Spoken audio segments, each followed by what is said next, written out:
Hello, I'm NASA astronaut Jessica Meir. I recently spent 205 days on board the International Space Station.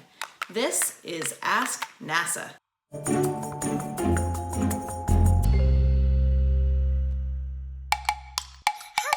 my name is Sana. When people practice to be astronauts, how do they practice? You can't just pull away gravity from a place. No, you can't because it's invisible. You can't see it. So how do they practice? Well, Santa, that is a great question. It is something that all of the NASA engineers and personnel have been perfecting on the ground for us in order to train us effectively as astronauts. We do it underwater in a really big pool called the Neutral Buoyancy Lab. Underwater, we can mimic some of those effects. We can maintain what we call neutral buoyancy, where we don't float up and we don't sink down. We also have an entire replica of the International Space Station where we can learn and train in the inside of the space station. It was really interesting for a launch because we have spent so many hours training and learning how to fly the spacecraft. I actually had to remind myself, wow, this is real this time. So it was incredibly exciting to finally start feeling those things. You could feel the engines ignite and you can feel the acceleration on your body. And then after only about 8 minutes, you're suddenly weightless. And then you would realize, okay, this is real. This one's going to actually carry me to space. We are able to bring a few items with us, some personal items that you want to support throughout your mission. One of the things that I brought was my piccolo.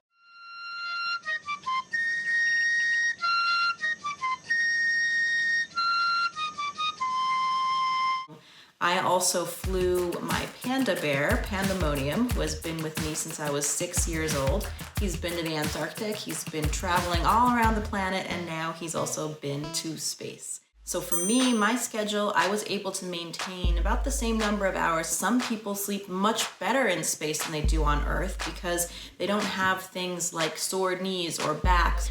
Without gravity pushing down on you, what we have is a sleeping bag, and we have that up against one of the walls, and it's strapped to one of the walls so that you can kind of keep yourself in position. I would zip myself in the sleeping bag, and I also had a little belt that I wrapped around the middle, and I could put my arms down and try to keep them down sometimes. Sometimes I actually slept with my arms up over my head like that. Usually people like to secure themselves a little bit so you're not just kind of free floating everywhere and then kind of waking yourself up. Just like everything else, going to the bathroom in space is something that you have to get used to. One of the best things is to get training from all of your crewmates that have already been up there and already used to using everything like the toilet. And how that works, we actually use like a vacuum system. So imagine if you have a vacuum cleaner and you're sucking things down. We turn on a big fan, and so that's pulling everything down into the toilet. We have a long funnel that we use to collect all of the urine.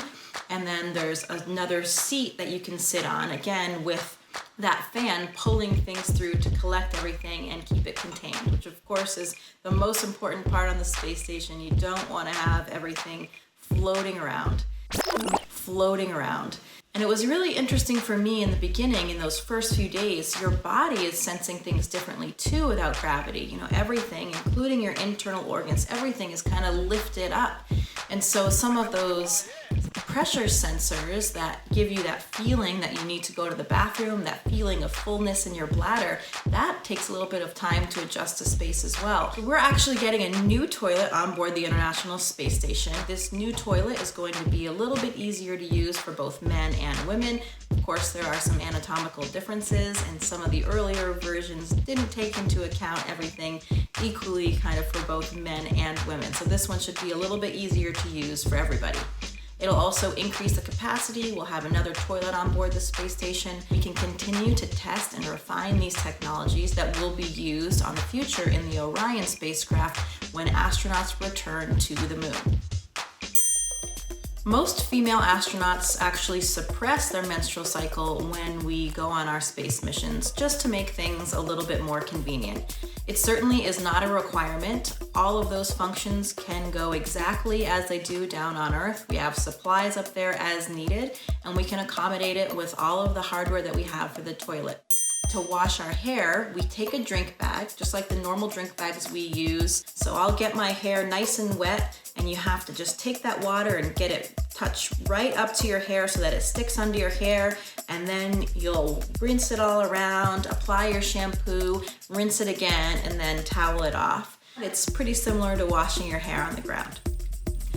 The food that we eat on the International Space Station is delicious these days. It's really not that kind of freeze-dried ice cream thing that people have this idea that we eat.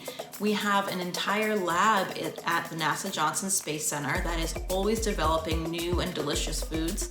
And I was even a subject for an experiment up there called Food Physiology, where I had a whole different kind of menu. Things like more fishes, higher omega-3s, more lycopene, more vegetables. I would say the only thing that is lacking as sort of a foodie here on Earth is the presentation. You never forget that first moment when the hatch opens and you take your first movements out of the space station and into the void of space. Nothing else between my boots and the Earth below. And you get much more of a sense of motion when you're on a spacewalk, of how quickly we're moving, passing over the Earth. 17,500 miles per hour, going around the entire planet every 90 minutes. You're in this spacesuit and your body is kind of at a strange angle, and it's 450 pounds of mass that you need to move around, and every movement is pressurized with your hands.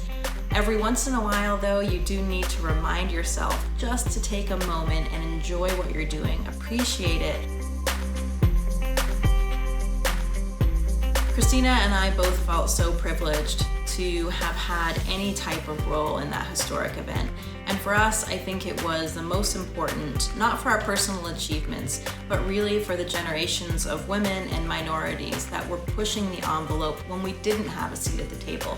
But that day, so many people were watching and so many people were excited.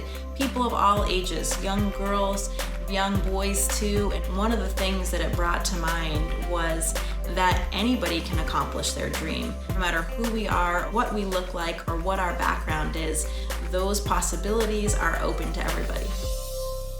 Do you have a question for NASA? Write us or send in your video using the hashtag AskNASA.